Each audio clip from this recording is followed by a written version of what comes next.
Hello दोस्तों, तो आज के हम लोग इस लेक्चर में करंट इलेक्ट्रिसिटी को कंप्लीट करेंगे। जैसा कि जानते हैं कि अभी हम लोग मिशन बोर्ड चला रहे हैं, तो बोर्ड का लगभग कंप्लीट कर रहे हैं। तो इस चैप्टर में मतलब कि करंट इलेक्ट्रिसिटी में हम लोग शॉर्ट नोट्स के ज़रिए इस चैप्टर को कंप्लीट करेंगे अभी। जैसा कि हम लोग जानते हैं कि इस चैप्टर जो है अच्छा खासा लंबा है, लगभग 1 महीना सवा महीना का करीब टाइम लग जाता है ख़त्म करने में ऑफलाइन के क्लासेस में। तो अच्छा खासा लंबा चैप्टर है, तो बढ़िया से नोट्स निकाल करके शॉर्ट नोट्स बनाते जाएंगे, जैसा कि हम लिखाते जाएंगे यहाँ पे, है ना, बनाते जाएंगे और सारे कॉन्सेप्ट को क्लियर किया जाएगा इस शॉर्ट नोट्स के ज़रिए। और A to Z जितना भी इस चैप्टर में पढ़ना है ना, स्टार्टिंग से लेकर के इलेक्ट्रिकल डिवाइसेस तक सारा कुछ पढ़ाया जाएगा इस वीडियो में ही, एक वीडियो में ही, है ना। तो ये जो वीडियो है वो आप लोगों के लिए बहुत ही बढ़िया होने वाला है। और खुशी की बात यह है कि एक वीडियो के मदद से एक पूरे चैप्टर का रिवीजन हो जाएगा, तो आपके लिए बहुत ज़्यादा ही फ़ायदेमंद है। और मैं कहना चाहूँगा कि इस वीडियो तक उन सारे लोगों तक ज़रूर पहुँचाइएगा, है ना, जो इस बार 12th बोर्ड देने वाले हैं, है ना, जिनको परेशानी हो रही होगी बोर्ड का तैयारी करने में, दिक्कत हो रहा होगा कि लगता है कि कैसे होगा। ठीक है, तो बने रहें। और जैसा कि मैं आप लोगों को बता दिया हूँ, 2-3 दिन के अंदर में ऑफलाइन क्लासेस में मेरा रिवीजन चालू होने वाला है ना। टोटल सिलेबस ख़त्म हो चुका है 12th का, तो 2 या 3 दिन के अंदर में रिवीजन स्टार्ट हो जाएगा। और उसमें उस रिवीजन में ऑफलाइन क्लासेस में स्टार्टिंग से लेकर के अंत तक चलेगा रिवीजन, और साथ में MCQ और सब्जेक्टिव का टेस्ट साथ में चलेगा। ठीक है, रेगुलर क्लास चलता है उसका ऑफलाइन में, तो अल्टरनेट में करके उसका रिवीजन चलेगा। और जो 3 दिन का टाइम बचा है उसमें आपका टेस्ट चलेगा, प्लस में एक्सप्लेनेशन चलेगा। तो 2-3 दिन के अंदर में आपको इन्फॉर्म कर दिया जाएगा कब से रिवीजन स्टार्ट होने वाला है, तो उनको ज्वाइन कर लेंगे, है ना, जिनको भी चाहिएगा। तो चलिए ठीक है, बढ़ते हैं इस वीडियो में आगे। हम लोग स्टार्ट करते हैं इस चैप्टर को, है ना, करंट इलेक्ट्रिसिटी। ये जो चैप्टर है 12th का, वो तीसरा पार्ट है, तीसरा चैप्टर है। हम लोगों ने 2 चैप्टर को ऑलरेडी ख़त्म कर चुका है। अगर आप ना ख़त्म किए हैं, ना देखें हैं, तो जा करके पीछे में जाके देख सकते हैं। इलेक्ट्रोस्टैटिक्स पहला चैप्टर है और कैपेसिटर दूसरा चैप्टर है। उन दोनों चैप्टर का शॉर्ट नोट्स बहुत अच्छे तरीके से ख़त्म किया गया है। ठीक है, तो बढ़ते हैं, इसी के साथ हम लोग आगे बढ़ते हैं इस चैप्टर में। तो इस चैप्टर में सबसे जो पहला टॉपिक पढ़ना है वो है आपका क्या, तो इलेक्ट्रिक करंट। क्या है वो, तो ये है आपका इसमें इलेक्ट्रिक करंट है। ठीक है, जिसको हम लोग I से रिप्रेजेंट करते हैं, जिसको हम लोग हिंदी में विद्युत धारा कहते हैं। ठीक है, तो इलेक्ट्रिक करंट जो होता है हम लोग एकदम थ्रूली पढ़ेंगे, पॉइंट वाइज पढ़ेंगे। ज़्यादा टाइम मेरे पास नहीं है ना, नहीं आप ही के पास है। ज़्यादा लंबा बनाएंगे, ज़्यादा टाइम लग जाएगा। चलिए, इलेक्ट्रिक करंट जो है वो एक्चुअली में है क्या, तो बोलता है क्या कि ए किसी कंडक्टर में, है ना, ए किसी कंडक्टर में rate of flow of charge है। ये किसी कंडक्टर में क्या है, rate of flow of charge है ना, किसके रिस्पेक्ट में, तो टाइम के रिस्पेक्ट में। तो यहाँ से हो जाएगा जो करंट होगा, इसका डेफिनेशन लिख सकते हैं आप, है ना, कि इट इज़, देखिए हम ज़्यादा डेफिनेशन यहाँ पे लिखेंगे नहीं क्योंकि ज़्यादा टाइम लग जाएगा, तो आप नोट करते जाएंगे पॉज करके जो हम बोलेंगे, है ना, कि जो करंट है, इलेक्ट्रिक करंट है, it is the rate of flow of charge with respect to time, है ना। वो करंट चार्ज जो है वो बहेगा कहाँ पे, तो कंडक्टर में बहेगा, फ्लो होगा। ठीक है, तो यहाँ पे बोला गया क्या, आप लोग डिफ्रेंशिएशन जब पढ़े होंगे ना, तो इसमें dy/dx यहाँ पे जब यूज होता है तो इनका नाम पता है क्या, एक्चुअली में देता क्या है, this is differentiation of y with respect to x। ये देता क्या है, ये आपका देता है बदलने का दर देता है, फ्लो होने का दर देता है, रेट देता है। ठीक है, तो यहाँ से जो करंट हो जाएगा वो हो जाएगा dq डिवाइडेड बाई क्या हो जाएगा, dt हो जाएगा। ठीक है, कहीं कहीं पे बड़ा क्यू लिखा जाता है, कहीं कहीं पे छोटा क्यू लिखा जाता है, इसमें कोई दिक्कत नहीं है। ठीक है, तो यहाँ पे करंट जो इलेक्ट्रिक करंट है वो क्या है, rate of flow of charge with respect to क्या है, टाइम है। ठीक है, चलिए अब यहाँ से ये जो करंट है ना, ये इस करंट को हम लोग 2 भाग में निकालते हैं। सबसे पहले इसका यूनिट वगैरह जान लेंगे। ठीक है, देखिए ये जो I है, देखिए निकालते इसको।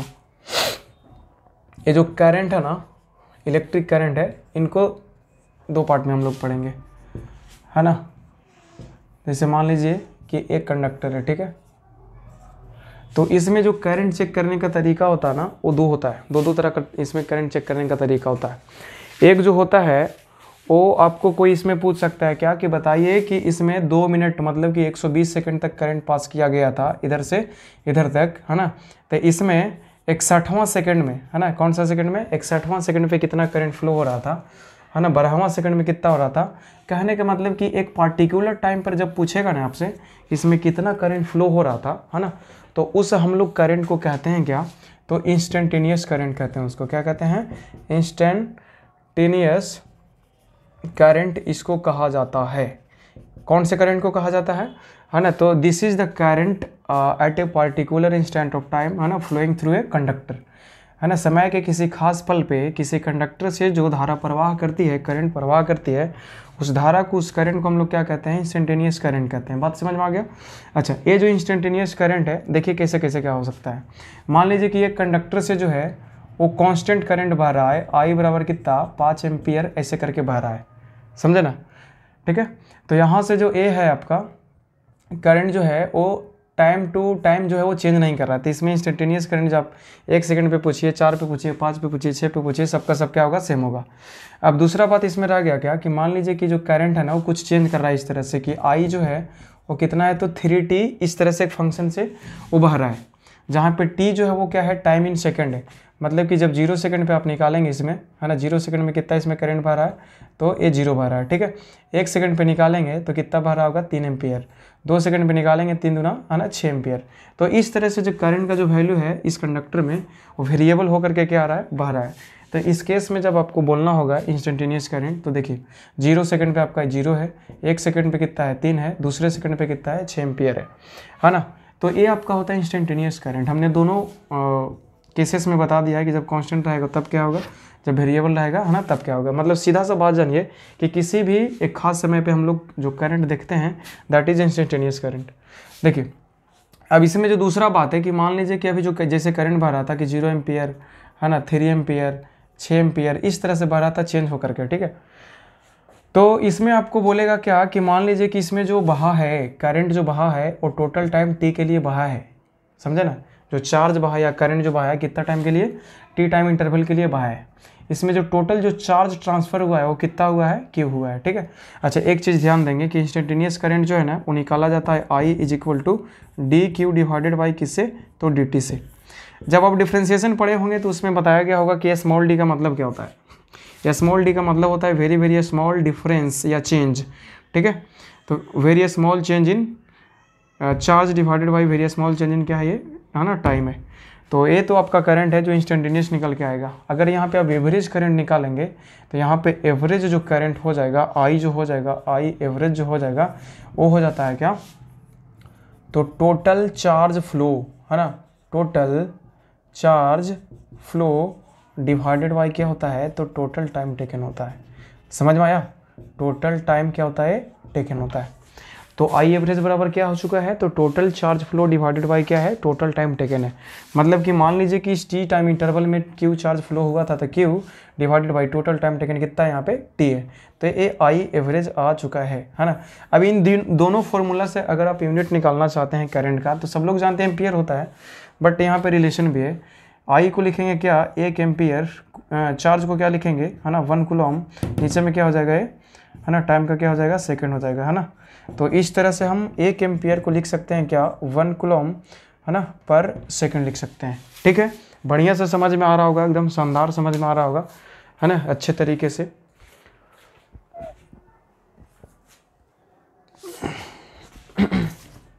चलिए तो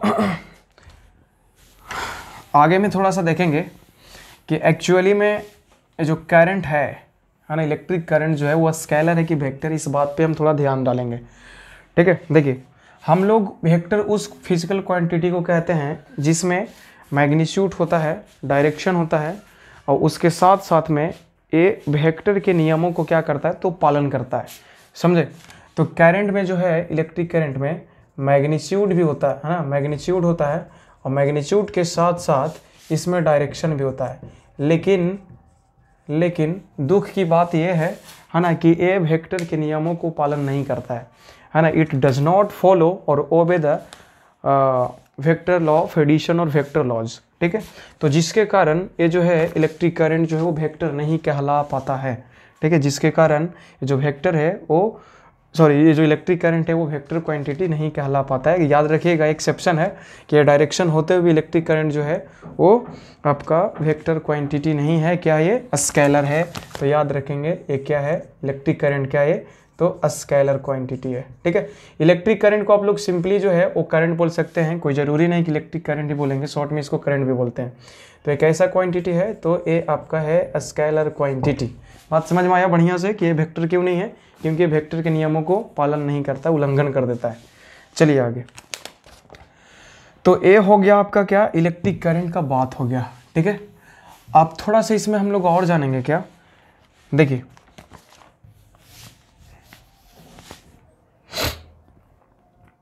तो यहाँ पे हम लोगों ने फॉर्मूला पाया क्या क्या, एक होता है क्वांटाइजेशन ऑफ चार्ज, जिसको इलेक्ट्रोस्टैटिक्स में ही बताया हो गया। Q बराबर क्या होता है, तो N इंटू E होता है, जहाँ पे N जो है वो क्या है, इलेक्ट्रॉनों की संख्या बताता है, जो आपको क्या होता है, तो इंटीजर होता है। क्या होता है वो, इंटीजर, +-1 +-2 +-3 इस तरह से, है ना।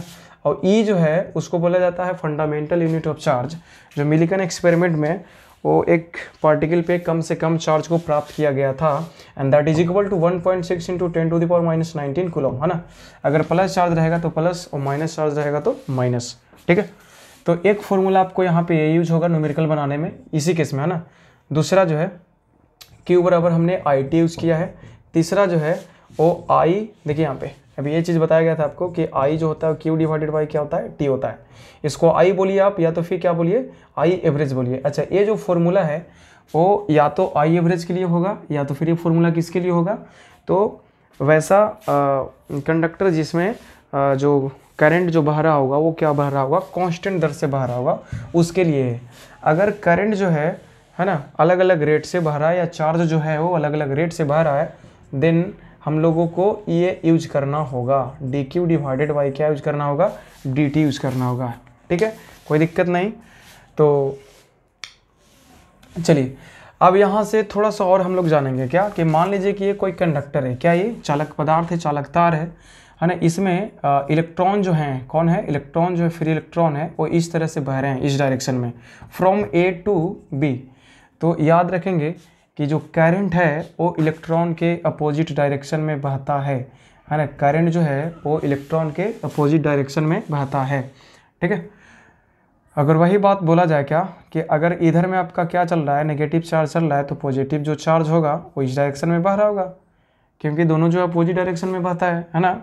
अच्छा, ये जो फ्लो हो रहा है वो किसके वजह से फ्लो हो रहा होगा, तो बैटरी वगैरह अप्लाई किया होगा, पोटेंशियल डिफरेंस अप्लाई किया गया होगा। उसमें हम लोग जानते हैं कि वेन पर potential difference is applied across a conductor, then movement of charge particle will be there. ठीक है, तो इसमें जो है इलेक्ट्रॉन जो सपोज दैट मान लीजिए कि इस डायरेक्शन में बह रही है, तो इस पर जो फोर्स लगेगा पॉजिट्रॉन पे, पॉजिटिव चार्ज पे, that will be in opposite direction to the force applied on the electron. So इसके लिए हम लोगों ने ये चीज़ प्राप्त कर लिया। अब जरा सा देखिए यहाँ पे बोला क्या, कि जो करंट है वो इलेक्ट्रॉन के मोशन के जस्ट अपोजिट डायरेक्शन में चलेगा, बहेगा। ठीक है, तो यहाँ पे करंट जो है इस डायरेक्शन में बहेगा। तो यहाँ से एकदम सीधा जानिएगा कि करंट जो है वो इलेक्ट्रॉन के, है ना, इलेक्ट्रॉन के अपोजिट डायरेक्शन में बहता है, और करंट जो है वो पॉजिट्रॉन या तो पॉजिटिव चार्ज या पॉजिटिव आयन के ही डायरेक्शन में, है ना, सेम डायरेक्शन में, उसी के डायरेक्शन में क्या होता है, तो बहता है। ये चीज़ आपको थोड़ा सा न्यूमेरिकल सोल्व करने में आसानी होगी। ठीक है, तो इसी को लेकर के हम आगे बढ़ते हैं फिर, है ना। तो यहाँ पे करंट का डिफिनेशन जो है वो ख़त्म हो चुका है। अब हम लोग आगे बढ़ते हैं। ठीक है, अब दूसरा पॉइंट, फर्स्ट पॉइंट ख़त्म हो चुका है, इसका फर्स्ट जो टॉपिक था। दूसरा जो इसमें पॉइंट है वो है आपका क्या, तो करंट डेंसिटी है ना। ये क्या है, करंट डेंसिटी है। इस वीडियो को शेयर करने के लिए एकदम ना भूलें, क्योंकि बहुत ही मेहनत से बनाया जा रहा है वीडियो को, है ना। सबसे पहले शॉर्ट नोट्स तैयार किया जाता है कि इस 1.5 महीने के सिलेबस को एक वीडियो में कैसे शॉर्ट किया जाए। तो मेहनत है ना, और मेहनत तो आप लोग के लिए कर ही सकते हैं, है ना, क्योंकि मेरा काम ही यही है। तो शेयर ज़रूर करें, है ना, ज़्यादा से ज़्यादा फैलाएं, फॉरवर्ड करें वीडियो को, है ना, अपने दोस्तों तक जो भी हैं, जो यूज़ कर सकते हैं इनको।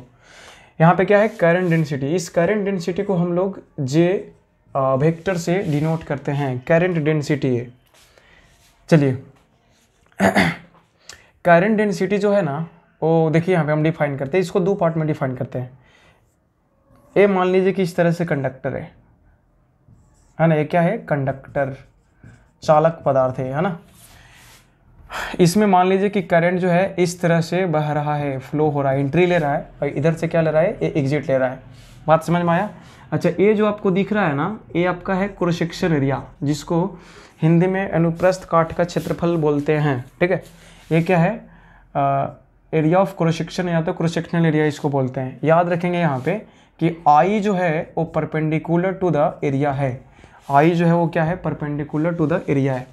यहाँ पे देखिए एरिया जो इस तरह से है और करंट जो इस तरह से बह रहा है, तो आपस में यहाँ पे जो है वो कितना है, 90 डिग्री का केस है। तो हम लोग जानते हैं कि जो डेंसिटी होता है ना, डेंसिटी देखिए, जिसको घनत्व आप लोग बोलते हैं, क्या बोलते हैं, घनत्व कहते हैं। घनत्व क्या हो सकता है, तो घनत्व जो होता है ये किसके बारे में बोला है बताइए, तो ये किसके बारे में, करंट के बारे में बोला है ना, कि करंट का आखिरकार उस कंडक्टर में घनत्व क्या है, डेंसिटी क्या है ना।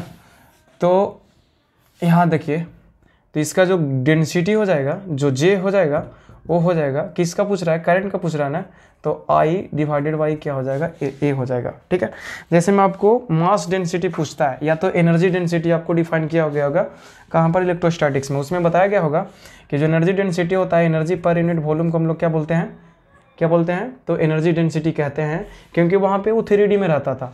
लेकिन यहाँ पे जो करंट बहता है क्रॉस सेक्शन से ही बहेगा ना वो चीज़, है ना। तो यहाँ पे हम लोग डिवाइड कर रहे हैं किससे, तो एरिया से, क्रॉस सेक्शन एरिया से क्या कर रहे हैं, तो डिवाइड कर रहे हैं।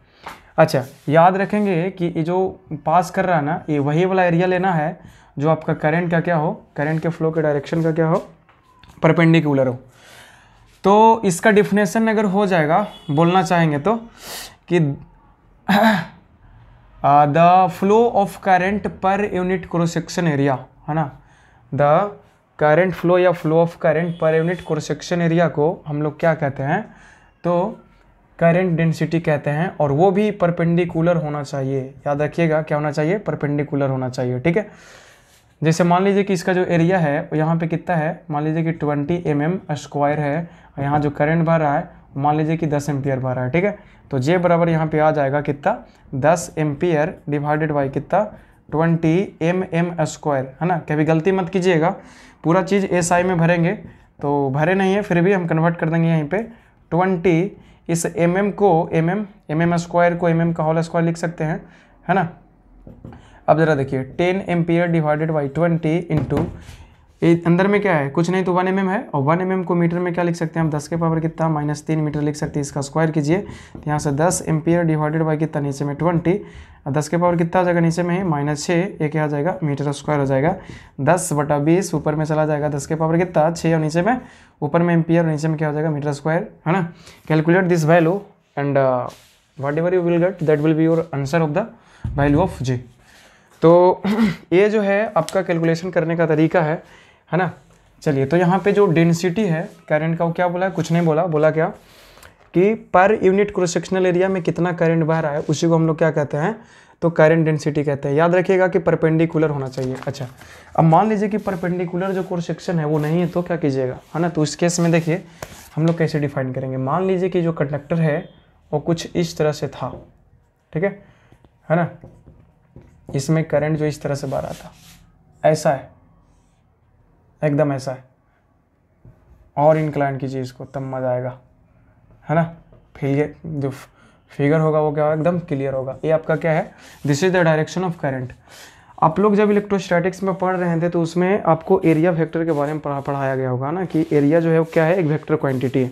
तो एरिया वेक्टर का जो डायरेक्शन होता है वो क्या होता है, नॉर्मल टू द सरफेस होता है। नॉर्मल टू द क्या होता है, सरफेस। तो यहाँ पे जो कटा हुआ है जो पार्ट है कंडक्टर का, ये इस तरह से कटा हुआ है ना, तो इसका नॉर्मल आपका ये वाला हो जाएगा। तो इधर में आपका क्या है, नॉर्मल का डायरेक्शन है, या तो फिर क्या बोल सकते हैं आप, एरिया वेक्टर इधर में। अब मान लीजिए कि इनके बीच में जो एंगल है वो कितना है, थीटा है। अब जरा से इधर से डिफिनेशन से आप बता दो कि हम लोग कौन सा एरिया लेते हैं, तो हम लोग लेते हैं, डिवाइड करते हैं उस एरिया से जो करंट के डायरेक्शन के क्या होता है, परपेंडिकुलर होता है।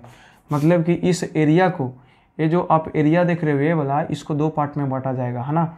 मतलब तोड़ा जाएगा, कंपोनेंट में तोड़ा जाएगा। एक ये वाला हो जाएगा और दूसरा कौन सा हो जाएगा, तो ए वाला हो जाएगा। अब जरा सा देखिए यहाँ पे, थोड़ा सा देखिएगा, है ना, इनको थोड़ा सा बढ़ाएंगे, ठीक है। तो ए वाला एंगल कितना है, थीटा है। ए वाला एंगल कितना है, थीटा। और ये जो पूरा है वो कितना है 90 डिग्री है। ये वाला ठिट्टा है तो सामने वाला कितना हो जाएगा, ठिट्टा हो जाएगा, ठीक है। ये वाला ठिट्टा हो जाएगा तो ये वाला कितना हो जाएगा, ये वाला ये हो जाएगा आपका कितना, बोलिए, वो हो जाएगा 90 माइनस ठिट्टा। ये वाला जो है हॉरिजॉन्टल है, ये वाला क्या है वर्टिकल है, तो ये वाला कितना हो जाएगा 90 डिग्री।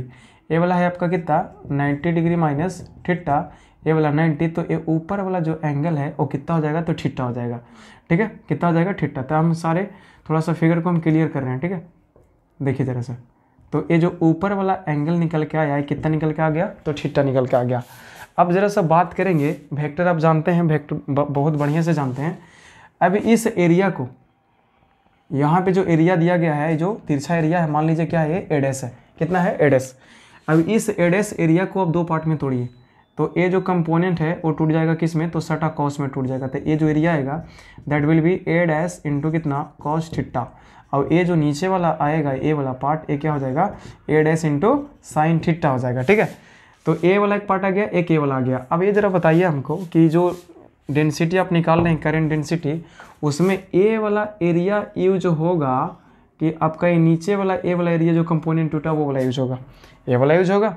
हमने बोला था कि हमको उस एरिया से डिवाइड करना है जो करंट के डायरेक्शन के क्या होगा, परपेंडिकुलर होगा, तो ये लेना है। तो हम लोग यहाँ इससे डिवाइड करेंगे, तो इस केस में जो जे हो जाएगा वो क्या हो जाएगा, तो आई डिवाइडेड बाई क्या हो जाएगा, तो ए डैश इंटू क्या हो जाएगा, तो ठिट्टा हो जाएगा। थोड़ा सा देखिए आगे, आई बराबर अगर आगे हम लिखना चाहें तो ये हो जाएगा कितना, ए डैश इंटू जे इंटू क्या हो जाएगा, एक कॉस ठिट्टा हो जाएगा।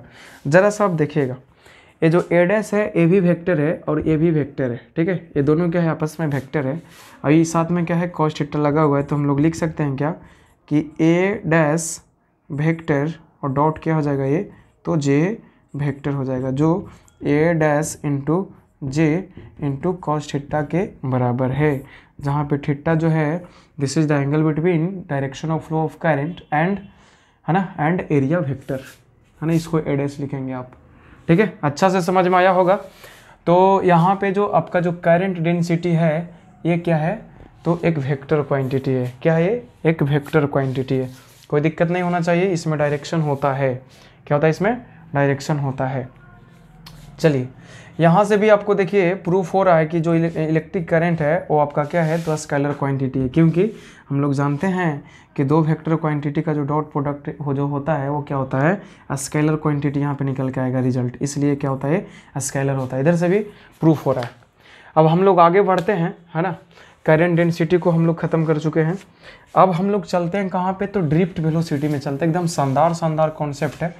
अच्छा देखिए, जो ड्रिफ्ट वेलोसिटी है ना, ये थोड़ा सा नया चीज़ है ना। इस चीज़ को बारे में, ड्रिफ्ट वेलोसिटी के बारे में आप 10th क्लास में ज़रा सा भी नहीं पढ़े होंगे, ठीक है। अगर 12th क्लास में आप पढ़े हैं, क्लास में, ऑफलाइन क्लासेस में, ऑनलाइन क्लासेस में, तब तो बहुत बढ़िया बात है ना।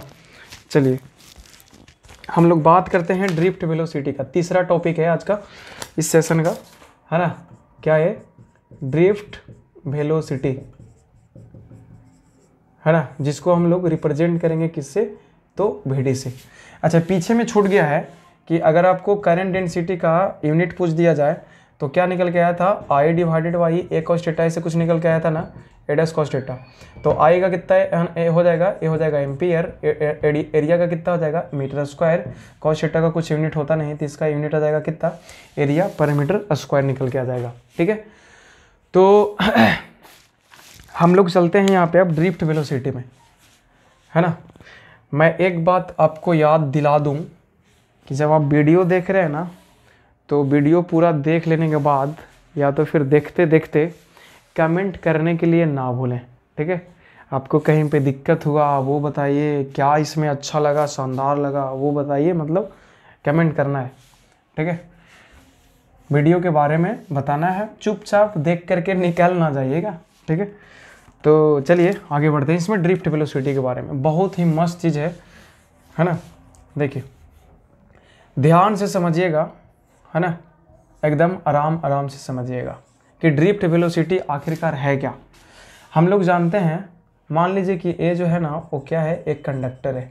क्या है, कंडक्टर है, ठीक है। हम लोग जानते हैं कि कोई भी जो मटेरियल बना है वो एटम से मिलकर के बना है ना। उसका स्मॉलेस्ट पार्टिकल को क्या बोलते हैं, तो एटम बोलते हैं। चलिए क्या बोलते हैं हम लोग, एटम कहते हैं। और वो जो एटम होता है उनमें है ना ढेर सारी चीज़ें होती है, इलेक्ट्रॉन होता है, प्रोटॉन होता है, न्यूट्रॉन होता है ना, अंदर में न्यूक्लियस भी होता है। तो हम लोग जानते हैं कि उस एटम के अंदर में जो इलेक्ट्रॉन होता है ना, वो न्यूक्लियस के चारों तरफ एक सर्कुलर ऑर्बिट में क्या करता है, तो चक्कर काटता है। बात समझ में आया? इस कंडक्टर में आप बैटरी अप्लाई किए ना किए कोई दिक्कत नहीं, वो अपने करते रहेगा, ठीक है, सारे मटेरियल में, चाहे मेटल रहे, नॉन मेटल रहे, चाहे जो कुछ भी रहे। तो ये जो है ना, मान लीजिए हम इसको हम है ना माइक्रो स्टडी कर रहे हैं, एकदम जूम आउट करके, एकदम ढेर सारा है ना 1000 टाइम्स जूम आउट करके हम लोग क्या कर रहे हैं, इसको देख रहे हैं। तो इसमें देखा जा रहा है क्या कि एक जो है एटम का, एक जो है एक क्या है आपका, तो न्यूक्लियस है, और एक इलेक्ट्रॉन जो है वो बेचारा इस तरह से है ना अपना ऑर्बिट में गोले गोले गोले करके है ना ये क्या कर रहा है, तो अपना रिवोल्यूशन कंप्लीट कर रहा है ना, अपना जो फर्ज है वो निभा रहा है, ठीक है। तो ये जो है यहाँ पे कर रहा है ना, जो दूसरा इलेक्ट्रॉन है वो इस तरह से यहाँ पे मूव कर रहा है ना, अपना उस ऑर्बिट के है ना इस तरह से। अच्छा याद रखिएगा कि कोई भी इलेक्ट्रॉन जो है ना वो बिना डिस्टर्ब किए है ना इधर उधर मूव नहीं करता है, बस अपने ऑर्बिट में घूमते रहेगा घूमते रहेगा घूमते रहेगा। केमिस्ट्री में भी आप पढ़े होंगे है ना, इसमें एटॉमिक स्ट्रक्चर में या तो फिर मॉडर्न फिजिक्स में भी पढ़े होंगे कि जब इनको हीट दिया जाता है या तो फिर एनर्जी दिया जाता है, तो इलेक्ट्रॉन जो है वो एनर्जी गेन करके अपने हायर एनर्जी लेवल में चले जाते हैं, ठीक है। तो इतना सारा कुछ करना नहीं आपको, है ना। अब देखिए यहाँ पे चमत्कार होने वाला है कुछ। ज़रा से एक बात बताइएगा हमको कि मान लीजिए कि ये जो पोजीशन है वो क्या है, ए है, और ये जो पोजीशन है वो क्या है, तो बी है। ऐसा सेक्शन हमने बना लिया। एक इलेक्ट्रॉन यहाँ पे अपना रिवोल्यूशन बना रहा है और ये जो है अपना रिवोल्यूशन बना रहा है, किसी को किसी दूसरे से परेशानी नहीं है ना। अब हमने क्या किया, तो इस कंडक्टर को एक बैटरी से है ना अप्लाई कर दिया। क्या कर दिया, एक बैटरी से इसको हमने अप्लाई कर दिया बाय यूजिंग अ स्विच, है ना, जिसको अपना गांव के भाषा में स्विच कहते हैं ना। चलिए ये आपका क्या है, तो बैटरी है, जो प्लस है ये क्या है, माइनस है। मान लीजिए कितना वोल्ट से, तो V वोल्ट से है ना जुटा हुआ है। इस बैटरी का वोल्टेज कितना है, तो V वोल्ट है। चलिए आगे चलते हैं। अब ज़रा से जानिए कि जो लंबा वाला है ये क्या होता है, प्लस होता है। तो ए वाला प्लस है, तो ए वाला जो टर्मिनल हो जाएगा वो क्या हो जाएगा, आपका प्लस हो जाएगा, और ए वाला जो टर्मिनल हो जाएगा इस कंडक्टर का वो क्या हो जाएगा, माइनस हो जाएगा। तो कहने का मतलब कि ये जो पार्ट जो बन चुका है, ए वाला जो पार्ट बन चुका है, ये पॉजिटिव चार्ज से भर चुका है, ठीक है। और ये जो है आपका क्या बन चुका है, ये नेगेटिव चार्ज यहाँ पर एकदम पूरा भरा हुआ है। अब जरा सा बात देखिएगा, ये जो है यहाँ पर रिवोल्यूशन कौन बना रहा था, तो इलेक्ट्रॉन बना रहा था, ठीक है। कौन बना रहा था, इलेक्ट्रॉन बना रहा था।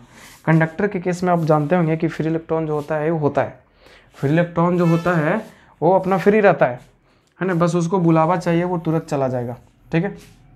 अब जरा सा देखिए कुछ यहाँ पे चमत्कार होने वाला है। यहाँ पे इस साइड में आ चुका है नेगेटिव चार्ज, इस साइड में आ चुका है क्या, तो पॉजिटिव चार्ज आ चुका है। क्या आ चुका है, तो पॉजिटिव चार्ज आ चुका है, ठीक है। अब जरा सा हम लोग जानते हैं इलेक्ट्रोस्टैटिक से कि प्लस जो चार्ज होता है वो माइनस वाला को क्या करेगा, अट्रैक्ट कर लेगा ना। तो ये जो इलेक्ट्रॉन है वो क्या होता है ना, थोड़ा सा है ना ये पॉजिटिव टर्मिनल की तरफ में थोड़ा शिफ्ट होता है, मतलब कि चलना चालू करता है, मूव करना चालू करता है। क्योंकि हम लोग जानते हैं क्या कि ए वाला है ना इधर में फोर्स लगना चालू हो गया ना। अगर इतना सा भी नहीं समझ में आ रहा है तो इधर में आपका क्या है, पॉजिटिव टर्मिनल, इधर में क्या है, नेगेटिव टर्मिनल है। तो इलेक्ट्रिक फील्ड का अगर डायरेक्शन आप चेक करेंगे अंदर में, तो पॉजिटिव चार्ज से दूर रहता था और नेगेटिव चार्ज की तरफ रहता था। तो इन दोनों की वजह से जो इलेक्ट्रिक फील्ड E1 और E2 आ रहा है ना, both are in the same direction. तो यहाँ पे जो नेट इलेक्ट्रिक फील्ड होगा इनसाइड द कंडक्टर वो क्या हो जाएगा, दोनों में जुड़ जाएगा, क्योंकि सेम डायरेक्शन में है। तो यहाँ पे जो नेट इलेक्ट्रिक फील्ड आएगा वो आपका इस डायरेक्शन में रहेगा, ठीक है।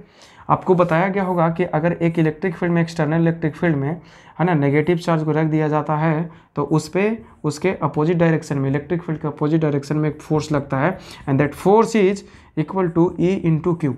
That force is equal to E into q, जहाँ पे E क्या है ना अप्लाइड इलेक्ट्रिक फील्ड, और क्यू क्या है तो उस चार्ज पार्टिकल पर का चार्ज है। बात समझ में आ गया। तो इस तरह से चलना चालू करेगा वो। तो ये जो इलेक्ट्रॉन है ना वो इस तरह से है ना वो चलना चालू करेगा, राइट टू लेफ्ट चलना चालू करेगा। अब ज़रा सा याद करेंगे आप कि जब बैटरी जब नहीं लगाया गया था, है ना, जब बैटरी को नहीं लगाया गया था तो ये बेचारा अपने न्यूक्लियस में, न्यूक्लियस के चारों तरफ ये गोले गोले घूम रहा था। अब क्या होगा कि ये गोले घूमते घूमते घूमते घूमता ना रिवोल्यूशन करते हुए ये क्या करेगा, आगे बढ़ेगा। आप याद कीजिए मैग्नेट है ना, मैग्नेटिज्म में एक चैप्टर है उसमें मूविंग चार्ज एंड मैग्नेटिज्म, उसमें बताया गया होगा जिसमें लॉरेंस फोर्स वगैरह पढ़ाया जाता है कि एक वहाँ पे क्या है, तो इलेक्ट्रिक फील्ड या मैग्नेटिक फील्ड इस तरह से कुछ था, है ना। और वहाँ पे जब चार्ज पार्टिकल को फेंक दिया जाता था तो उस पर फोर्स लगता था और लगने के बाद में मैग्नेटिक फोर्स लगता है और लगने के बाद में इस तरह से हेलिकल पाथ पे मूव करता था, याद है, वो रिवोल्यूशन भी करता था और उस डायरेक्शन में चलता भी था। यही वाला केस कुछ यहाँ पे भी हो रहा है, ठीक है। तो इस तरह से घूमते भी रहेगा, है ना, अपना ऑर्बिट में, और ये आगे चलते भी जाएगा। तो होता क्या है कि ये कंडक्टर तो खाली है नहीं, इलेक्ट्रॉन से इलेक्ट्रॉन एकदम भरे हुए हैं, है ना।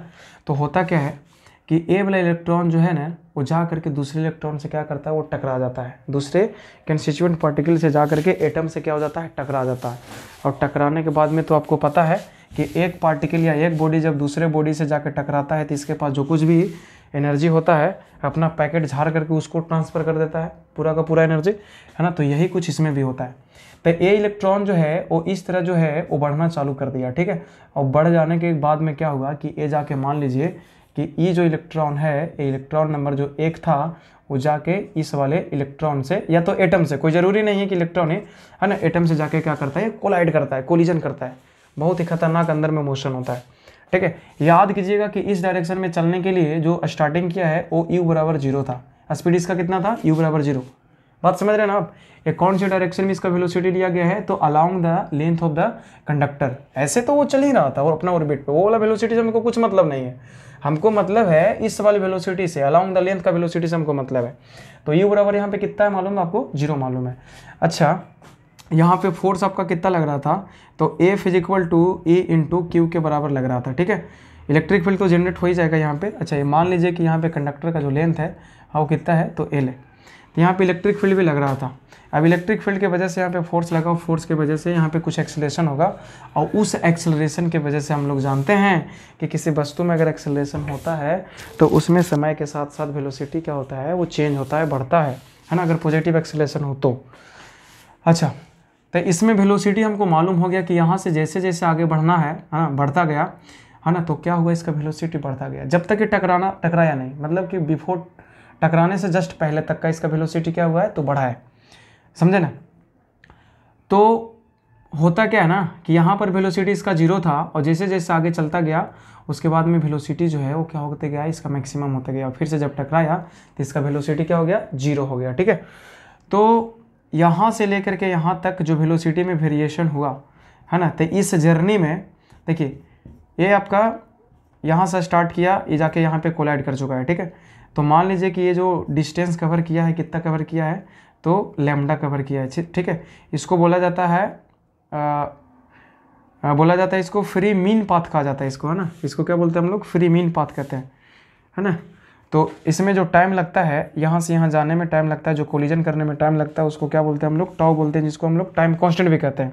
तो टाइम कांस्टेंट क्या है, तो एक कोलिजन करने के बाद में जब दूसरा कोलिजन करता है तो बीच में कितना गैप मिलता है, उसी टाइम को हम लोग क्या कहते हैं, तो टाइम कांस्टेंट कहते हैं, ठीक है। लैम्डा क्या है, तो एक कोलिजन करने के जस्ट पहले वो कितना चला, मतलब एक मान लीजिए कि यहाँ पे टकराया, ये टकराने के बाद दूसरा यहाँ पे टकराएगा, ठीक है। तो एक कितना दूर चला, है ना, एक कोलिजन, पहला कोलिजन और दूसरा कोलिजन के बीच में, इस डिस्टेंस को हम लोग क्या कहते हैं, मीन फ्री पाथ कहते हैं, इसको क्या कहते हैं, तो टाइम कांस्टेंट कहते हैं, ठीक है। तो इनके बीच में मतलब यहाँ से यहाँ तक जो गया है जिस वेलोसिटी से, है ना, वो वेलोसिटी तो वेरिएबल है। तो यहाँ पे हम लोग एक निकालेंगे एवरेज वेलोसिटी निकालेंगे, क्या निकालेंगे, एवरेज वेलोसिटी निकालेंगे कि बिफोर कोलिजन जो है इसका टोटल एवरेज वेलोसिटी जो है वो कितना निकल के आया, और इस एवरेज वेलोसिटी को ही हम लोग क्या कहेंगे, इलेक्ट्रॉन का ड्रिफ्ट वेलोसिटी कहेंगे। बात समझ में आ गया आपको। तो इसका डिफिनेशन क्या हो गया कि कंडक्टर के एक्रॉस में जब बैटरी को अप्लाई किया जाता है, कंडक्टर के एक्रॉस में जब बैटरी को अप्लाई किया जाता है तब वह इलेक्ट्रॉन जो है वो कुछ एक्सेलरेशन के साथ चलना चालू करता है। क्या करता है, वह एक्सेलरेशन के साथ चलना चालू करता है और कुछ समय बाद जो है वो क्या करता है, टकरा जाता है किसी दूसरे इलेक्ट्रॉन से या तो एटम से, ठीक है। तो दो कोलिजन के बीच में, है ना, दो कोलिजन के बीच में, है ना, जितना एवरेज वेलोसिटी से वह इलेक्ट्रॉन चलता है उस एवरेज वेलोसिटी को ही हम लोग क्या कहते हैं, तो ड्रिफ्ट वेलोसिटी कहते हैं, ठीक है। तो अब हम लोग इस ड्रिफ्ट वेलोसिटी को क्या करेंगे, तो डिराइव करेंगे, है ना, क्या करेंगे, तो डिराइव करेंगे। अब जरा सा बात मानिएगा, यहाँ पे देखिएगा थोड़ा सा, चलिए देखेंगे यहाँ पे।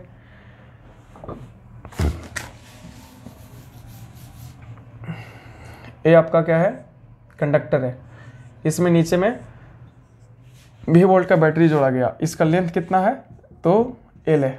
ठीक है, हम लोग जानते हैं, देखिए यहाँ पे जब डायरेक्ट अप्लाई किया जाएगा तो ये मान लीजिए पॉइंट ए है, ए क्या है, पॉइंट बी है, तो ए बी के बीच में कितना पोटेंशियल डिफरेंस मिल जाएगा, भी मिल जाएगा। आप लोग एक रिलेशन जानते होंगे कि ई जो होता है, इलेक्ट्रिक फील्ड जो होता है, वो पोटेंशियल डिफरेंस डिवाइडेड बाय क्या होता है, डिस्टेंस होता है। तो इनके बीच में, ए और बी के बीच में पोटेंशियल डिफरेंस हम लोग के पास कितना पता है, भी पता है, इनका लेंथ कितना पता है, एल पता है। तो यहाँ पे इलेक्ट्रिक फील्ड इंटेंसिटी जो हो जाएगा इस कंडक्टर के अंदर में, कि कितना इलेक्ट्रिक फील्ड जनरेट किया गया इस बैटरी के द्वारा, दैट इज इक्वल टू भी डिवाइडेड बाई एल। ठीक है, अब हम लोग यहाँ से आगे बढ़ते हैं, है ना, आगे बढ़ते हैं। कुछ कुछ क्वांटिटीज़ है जिनको यहाँ पे डिफाइन किया जाएगा। जैसे में यहाँ पे है क्या, एन है, स्मॉल एन, क्या है, स्मॉल एन। स्मॉल एन है number of free electrons, number of free electrons per unit volume in the conductor है। ठीक है, ये क्या है, इलेक्ट्रिक फील्ड है, भी क्या है, अप्लाइड पोटेंशियल डिफरेंस है, एल क्या है, तो उसका लेंथ है, कंडक्टर का लेंथ है। अब आपको याद होगा, हाँ देखिए थोड़ा सा, मान लीजिए दो इसमें लिया गया था, सेक्शन लिया गया था, जरा से देखें, है ना। इसमें हम लोग चेक कर रहे हैं क्या, कि मान लीजिए कि लेट है ना, इन डी टी टाइम, कितना टाइम, डी टी टाइम, जो चार्ज ट्रांसफर हुआ है, इसमें जो चार्ज फ्लो हुआ है ना, the charge flow is D Q, है ना, क्या है, इसमें चार्ज जो फ्लो हुआ उस कंडक्टर से कितना हुआ है, डी क्यू हुआ है। ठीक है, तो आपको जो है ना, इधर में आपको थोड़ा सा देखना होगा, एक उसमें फॉर्मूला पढ़ना था, Q बराबर एन ही पढ़ना था ना, पहले वाले चैप्टर में, जिसको क्वांटाइजेशन ऑफ चार्ज कहते हैं।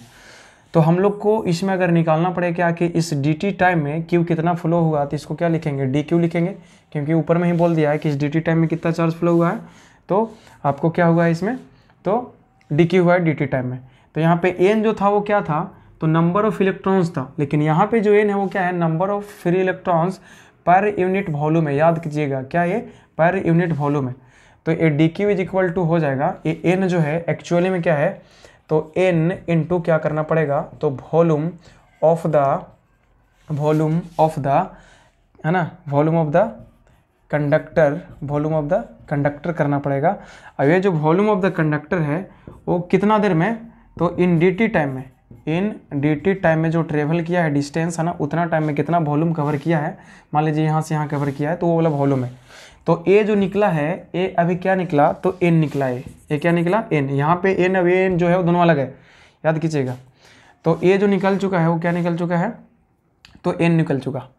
अब हम लोग जानते हैं यहाँ पे ई होता है, क्या होता है, ई होता है, ई है ना, तो ई से हम लोग क्या कर देंगे, मल्टीप्लाई कर देंगे। अब थोड़ा सा जरा से देखिए यहाँ पे, मान लीजिए कि इलेक्ट्रॉन जो था वो एवरेज वेलोसिटी से चल रहा था, और उस एवरेज वेलोसिटी को ही हम लोग क्या कहते हैं, तो वी कहते हैं। ठीक है, तो है ना, ये कहाँ से कहाँ चल जाएगा, मान लीजिए कि डी टी टाइम में आपका जो है वो यहाँ से यहाँ तक आ गया, कितना टाइम है, डी टी टाइम में।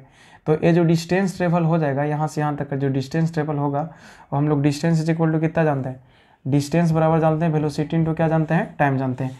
तो d q is equal to n का एन ऐसा ही रह जाएगा। वॉल्यूम जरा से देखिए निकालेंगे हम, तो वॉल्यूम जो है वो सबसे पहले, जैसे यहाँ से यहाँ जरा देखिए, इस लेंथ बराबर, ये जो आपका लेंथ है वो कितना हो जाएगा, तो वेलोसिटी वी डी इंटू क्या हो जाएगा, डी टी। लेंथ निकल गया आपका कि कितना डिस्टेंस कवर किया है, और इसका कंडक्टर का क्रॉस सेक्शन एरिया कितना दिया हुआ है, तो ए दिया हुआ है, तो ए इंटू क्या हो जाएगा, वी डी इंटू क्या हो जाएगा, ये डी टी हो जाएगा, इंटू क्या हो जाएगा, ई हो जाएगा।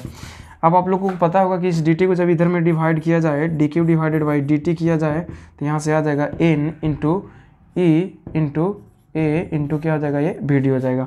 और D q divided by D T को हम लोग कहते हैं, क्या कहते हैं, तो आई कहते हैं। तो आई बराबर आ चुका है एन ई ए इंटू कितना, तो वी डी आ चुका है, एन ई ए इंटू कितना, वी डी। यहाँ पे क्या है, तो उसको है ना, उसका क्या है, इस कंडक्टर का क्रॉस सेक्शन एरिया है।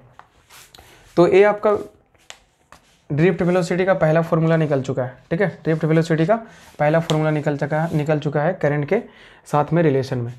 अब हम लोग थोड़ा सा इसको आगे बढ़ाते हैं। ठीक है, आगे इसको बढ़ाते हैं, देखते रहिएगा, मज़ा आएगा। थोड़ा सा डिफरेंट है ना, इस इक्वेशन को ज़रा सा नोट कर लेंगे, जो अभी हमने लाया था यहाँ पे, है ना, कितना निकल गया था, तो आई बराबर एन ई ए इंटू कितना, तो वी डी निकल के आया। आई बराबर एन ई ए इंटू कितना, वी डी निकल के आया। चलिए आगे बढ़ते हैं। अब थोड़ा सा इसमें जानिए क्या, देखिए ए आपका था फर्स्ट कोलिजन, उसके बाद में ए आगे यहाँ पे हमारा सेकंड कोलिजन। देखिए याद कीजिएगा कि कोई भी इलेक्ट्रॉन जो है यहाँ से घूम करके पूरे सर्किट में घूमता नहीं है, ठीक है।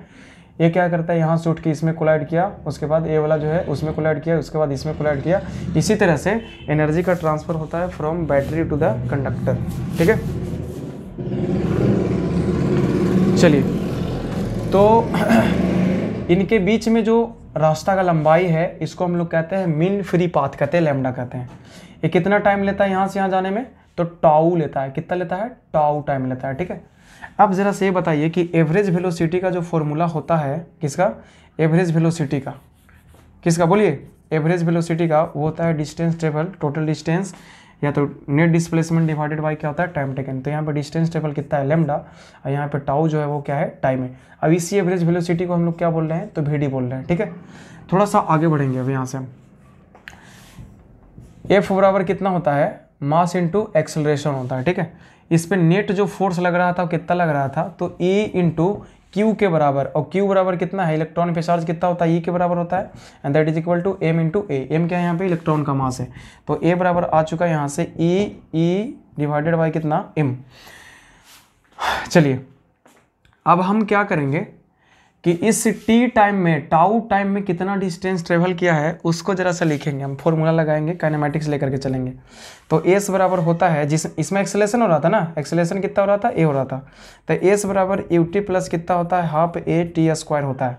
याद कीजिए आपको बताया गया होगा कि जब बैटरी नहीं लगाया गया था, है ना, तब इस डायरेक्शन में नहीं चल रहा था, ऐसे करके लेंथ के लॉन्ग में नहीं चल रहा था। जब लगाया गया तभी रेस्ट से चलना चालू किया, तो यू बराबर यहाँ पे कितना हो जाएगा, 0 हो जाएगा। एस बराबर कितना हो जाएगा, कितना डिस्टेंस ट्रेवल कर रहा है यहाँ से यहाँ तक, तो लैम्डा, ये खत्म हो गया। 1/2 एक्सेलरेशन का वैल्यू कितना है, तो ई डिवाइडेड बाई कितना है, एम है। टाइम कितना लग चुका है बाबू, तो यहाँ पे टाउ टाइम लग चुका है। तो चलिए आगे बढ़िए। अब जरा से देखिए, A lambda divided by A tau, यहाँ पे 2 है ना, एक उठा के इधर में ले आइए, ये हो जाएगा ई डिवाइडेड बाई 2m, और उधर में क्या रहेगा, टाउ रहेगा, है ना। अब ये बताइए जरा सा कि इस चीज़ को क्या बोलते हैं हम लोग, लैम्डा डिवाइडेड बाई टाउ को क्या कहते हैं, ड्रिफ्ट वेलोसिटी कहते हैं। तो ये हो जाएगा v d is equal to e tau divided by 2m हो जाएगा, ठीक है। वी डी बराबर कितना हो जाएगा, ई टाउ डिवाइडेड बाई 2m हो जाएगा। अच्छा एक चीज़ और यहाँ पे आप यूज कर सकते हैं, जानते हैं कि ई जो होता है वो वी डिवाइडेड बाई एल के बराबर हो सकता है। So this formula can be also written as v e tau divided by 2m into कितना, एल। ये वाला जो फॉर्मूला है याद कर लेंगे, इसको लिख लेंगे ढंग से एकदम, ताकि याद रहे सब दिन। MCQ में पूछ लेगा तो दिक्कत हो जाएगा, फिर ये पूछा भी है क्वेश्चन इस चीज़ को, है ना। चलिए गेस्ट पेपर में देख लीजिएगा, ऐसा ढेर सारा क्वेश्चन मिल जाएगा ये वाला फॉर्मूला का, ठीक है, तो याद कीजिएगा। अब हम लोग क्या करेंगे ना, तो इस फॉर्मूला को पिछले वाले फॉर्मूला में हम लोग क्या करेंगे, तो पुट करेंगे, जाके सब्स्टिट्यूट करेंगे। तो अब देखते हैं कि क्या मिलता है यहाँ पे जाकर के। थोड़ा सा डिराइवेशन इसका लंबा है, आगे में जाकर के हम किसी चीज़ का डिराइवेशन ना करेंगे, है ना। लोगों के समझ में नहीं आता है, इसलिए हम लोग, है ना, यहाँ पे क्या कर रहे हैं, डिराइवेशन इसका कर रहे हैं। एक्चुअल में मीनिंग समझ में आ रहा होगा। तो आगे बढ़िए अब। तो पिछले में आ चुका था आई बराबर एन ई ए इंटू कितना, वी डी आ चुका था, ठीक है। अब इस वी डी का वैल्यू जो है यहाँ से उठा के आप डालिए, तो आई बराबर आ जाएगा कितना, n e a into v d बराबर कितना आ जाएगा, v e tau divided by 2m l आ जाएगा, ठीक है। अब जरा देखिए 2m l divided by n e कितना, ई स्क्वायर, मतलब कि उल्टा पलटा हम कर रहे हैं, या तो फिर रुकिए, I is equal to a हो जाएगा कितना, n e square a tau divided by कितना, 2m into v divided by कितना हो जाएगा, एल हो जाएगा, ठीक है। ए को भी आप बाहर रखो, है ना। अब जरा से देखिए यहाँ पे क्या करेंगे हम ना, तो i divided by v is equal to आ जाएगा n e square tau divided by 2m into v divided by कितना, तो एल आ जाएगा। अब याद कीजिए, हाँ कुछ तो गलती हो रहा है, ए भी नहीं होगा, क्या होगा, ए होगा। ओम की नियम, या तो जो 10th क्लास में हम लोग को पढ़ाया गया था, है ना, कि भी जो होता था वो आई इंटू आर के बराबर होता था। तो आई डिवाइडेड बाई वी को हम लोग क्या बोलेंगे बाबू, ये बोल देंगे क्या, तो 1/r कहेंगे। तो ये हो गया है 1/r is equal to n e square tau divided by 2m into a divided by कितना हो जाएगा, एल हो जाएगा, है ना। तो यहाँ से फिर से थोड़ा सा पलटी मारिए आप, तो r इज इक्वल टू आ जाएगा 2m divided by n square tau into l divided by कितना आ जाएगा, ए आ जाएगा, ठीक है। तो यहाँ से आ चुका है क्या ये फॉर्मूला, r बराबर इतना को हम लोग बोलते हैं रो कहते हैं, जिसको रेजिस्टिविटी कहते हैं, ठीक है। तो ये हो जाएगा रो इंटू एल डिवाइडेड बाई कितना, ए। तो जहाँ पे रो बराबर आ चुका है, रो बराबर आ चुका है 2m divided by n square कितना, तो टाउ आ चुका है, ठीक है। एक फार्मूला, दो फार्मूला, तीन फार्मूला, चार फार्मूला ड्रिफ्ट वेलोसिटी से रिलेटेड याद रखेंगे, ठीक है। कौन क्या क्या है थोड़ा सा हम एक बार फिर से देख लेते हैं। आई इलेक्ट्रिक करंट है, एन क्या है, number of free electrons per unit volume है, ई इलेक्ट्रॉन पे चार्ज है मैग्नीट्यूड वाला, एक cross section of the conductor है, बी डी क्या है, ड्रिफ्ट वेलोसिटी है, आर रेजिस्टेंस है, रो रेजिस्टिविटी है, एल लेंथ है उसका कंडक्टर का, ए क्या है क्रॉस सेक्शन एरिया है, एम क्या है तो मास ऑफ इलेक्ट्रॉन है, टाउ क्या है टाइम कांस्टेंट है। तो बाकी सारा तो सब कुछ ठीक है। हाँ, भी क्या है तो पोटेंशियल डिफरेंस कितना अप्लाई किया गया है, ये चीज़ें, ठीक है। थोड़ा सा लंबा है ड्रिफ्ट वेलोसिटी का डिराइवेशन, लेकिन एक बार दो बार तीन बार कर लीजिएगा तो बहुत मज़ा आ जाएगा, ठीक है। अब जो है इतना लंबा लंबा डिराइवेशन आपको नहीं मिलने वाला है ना। अब हम लोग आगे बढ़ेंगे, ठीक है, आराम से आगे बढ़ेंगे बिना किसी विलंब का।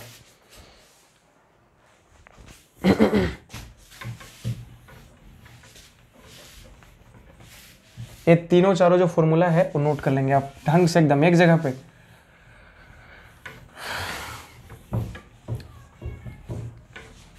चलिए अब यहां से इसी में एक चीज पढ़ा जाता है क्या, मोबाइलिटी। एमसीक्यू में आपको पूछेगा कि what do mean by mobility of the electron.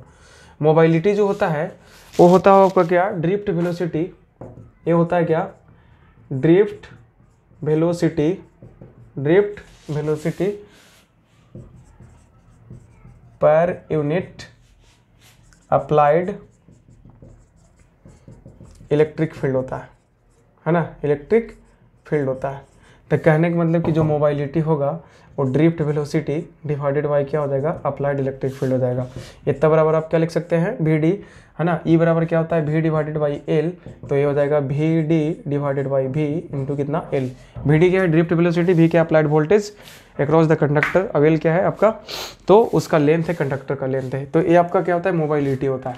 अगर मोबाइलिटी का आपका निकालना होगा क्या, क्या बोलते हैं उसको, यूनिट निकालना होगा तो आप निकाल सकते हैं। वी डी का क्या हो जाएगा, मीटर पर सेकेंड, ये मीटर हो जाएगा, ये वोल्टेज का क्या हो जाएगा, है ना, तो ये वोल्ट हो जाएगा, ठीक है। क्या हो जाएगा, वोल्ट हो जाएगा। तो ये निकल के आ जाएगा यहाँ से मीटर स्क्वायर, और नीचे में क्या हो जाएगा, तो वोल्ट सेकेंड हो जाएगा, ठीक है। डायमेंशन वगैरह आगे भी निकाल सकते हैं, कोई दिक्कत नहीं इसमें। चलिए ये ड्रिफ्ट, है ना, मोबाइलिटी हो चुका है। आगे हम लोग बढ़ते हैं इसमें।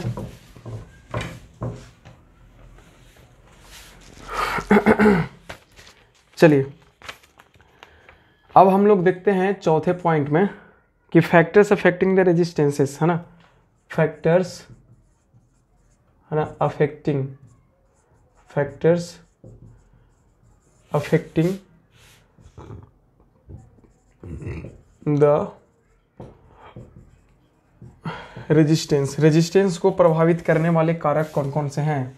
तो पीछे में भी बताया गया होगा एक फॉर्मूला, आर बराबर rho into l divided by a, और रो बराबर आया था 2m divided by n square tau, इतना निकल के आया था, ठीक है। ये क्या हो जाएगा, एल हो जाएगा, ये क्या हो जाएगा, ए हो जाएगा। जरा सा बात मानिएगा आप इधर में। चलिए कौन कौन से कारक इस पे प्रभावित करते हैं। तो सबसे पहला पॉइंट इसका कि रेजिस्टेंस को प्रभावित करने वाला कारक होता है क्या, तो एल होता है। सबसे पहला कौन होता है, एल, मतलब कि लेंथ, है ना, हम बोल देते हैं, ठीक है, लिख लीजिएगा, लेंथ ऑफ द कंडक्टर। पहला क्या क्या, लेंथ ऑफ द कंडक्टर हो गया। दूसरा जो है वो क्या हो जाएगा, cross section area of the conductor, ठीक है, क्या हो जाएगा, cross section area of the conductor. तीसरा जो है, ये दूसरा हो गया ना। तीसरा जो है वो मटेरियल पे डिपेंड करता है कि किस तरह का आप मटेरियल जो है वो ले रहे हैं, किस तरह के मटेरियल में आप क्या कर रहे हैं, तो चेक कर रहे हैं। है ना। मटेरियल पे कैसे डिपेंड करेगा, तो देखिए यहाँ पे n जो है वो क्या था, number of electron per unit volume था ना। तो अगर आप एल्युमिनियम लेते हैं तो अलग नंबर ऑफ इलेक्ट्रॉन मिलेगा, अगर आप कॉपर लेते हैं तो अलग मिलेगा, ठीक है, अगर आप आयरन लेते हैं तो अलग मिलेगा। तो मटेरियल पे डिपेंड करता है, इसलिए बोला जा रहा है, ठीक है। अगला जो क्वांटिटी है वो है आपका क्या, ये है टाइम कांस्टेंट। ये क्या है, टाइम कांस्टेंट। और टाइम कांस्टेंट जो है वो बहुत ही खतरनाक चीज़ है। ज़रा से देखिए, यहाँ से यहाँ जाने में जितना टाइम लग रहा था उसको क्या बोल लेते थे हम लोग, तो टाइम कांस्टेंट, मतलब दो कोलिजन के बीच का समय था ये, है ना। अब जरा से देखिए, जो टाइम कांस्टेंट है ना, ये टेम्परेचर पे डिपेंड करता है। क्या करता है, ये टेम्परेचर पे डिपेंड करता है। तो जब हम लोग टेम्परेचर को बढ़ाएंगे तो ये जो वेलोसिटी है इलेक्ट्रॉन का वो क्या हो जाएगा, बढ़ जाएगा। क्या हो जाएगा, बढ़ जाएगा, ठीक है। अब ये वेलोसिटी को बढ़ जाने से एक कम, इतना जो लैम्डा डिस्टेंस होता था उसको बहुत ही कम समय में ट्रेवल कर लेगा। तो कहने का मतलब कि टेम्परेचर बढ़ जाने से टाउ का वैल्यू क्या हो जाता है, तो घट जाता है। बात समझ में आया। तो चौथा जो पार्ट है वो क्या हो जाएगा, तो टेम्परेचर हो जाएगा। क्या हो जाएगा, टेम्परेचर हो जाएगा। पांचवा एक और है कि उस कंडक्टर में आप जो डायरेक्शन ऑफ करंट है वो कैसा है, तो इसमें ऐसा भी हो जाएगा, डायरेक्शन ऑफ करंट भी हो जाएगा, कि कैसे आप उस कंडक्टर में क्या कर रहे हो, फ्लो करवा रहे हो, उस पर भी वो चीज़ डिपेंड करता है, उसका रेजिस्टेंस डिपेंड करता है। जैसे मान लीजिए कि ये आपका क्या है, तो एक क्यूबिकल कंडक्टर है। क्या है, तो एक क्यूबिकल कंडक्टर है ना। अगर आप इस सरफेस से, ये जो रंगा हुआ सरफेस है, इस सरफेस से, है ना, इस सरफेस की तरफ क्या करते हैं, तो करंट लाते हैं इधर से इधर, है ना। तो इसका रेजिस्टेंस मान लीजिए R1 है, और अगर ऊपर में, ऊपर से डाल करके नीचे निकालते हैं, ऊपर वाला से नीचे वाला की तरफ, तो इस केस में जो रेजिस्टेंस होगा वो क्या होगा, तो अलग होगा, ठीक है। क्या होगा, वो अलग होगा। देखिए यहाँ पे L जो है वो क्या है, this is the length of the conductor along the direction of flow of current. और ये जो एरिया होता है ये क्रॉस सेक्शन एरिया है। अब क्रॉस सेक्शन एरिया हमेशा लिया जाता है क्या, direction of flow of current के परपेंडिकुलर डायरेक्शन में, ठीक है। तो यही चीज़ है इसमें। तो 5 चीज़ें हैं इसमें जो रेजिस्टेंस को क्या करती है, प्रभावित करती है। चलिए अब हम लोग देखेंगे क्या,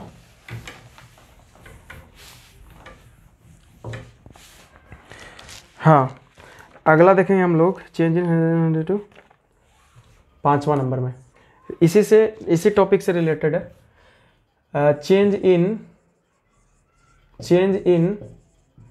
resistance due to change in dimension समझ में आता है ना आपको, डायमेंशन ऑफ द कंडक्टर के डायमेंशन चेंज करने से रेजिस्टेंस चेंज हो जाएगा।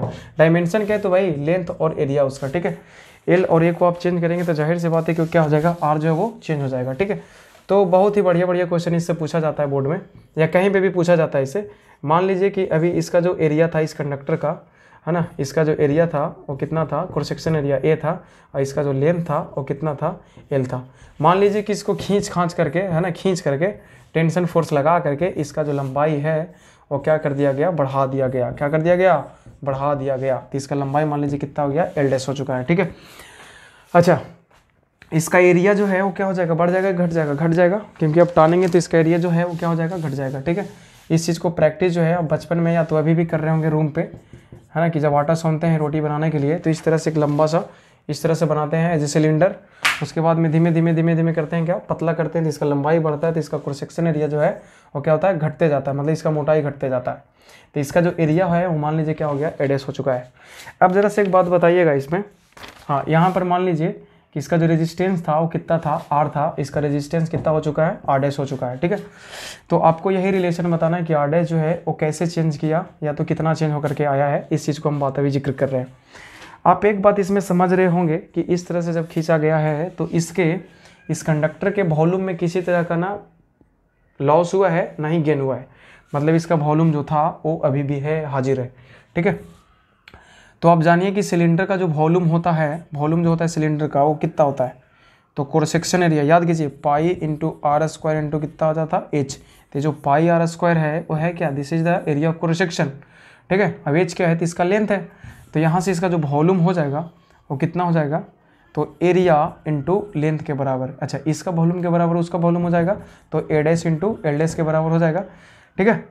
कोई दिक्कत तो नहीं होगा।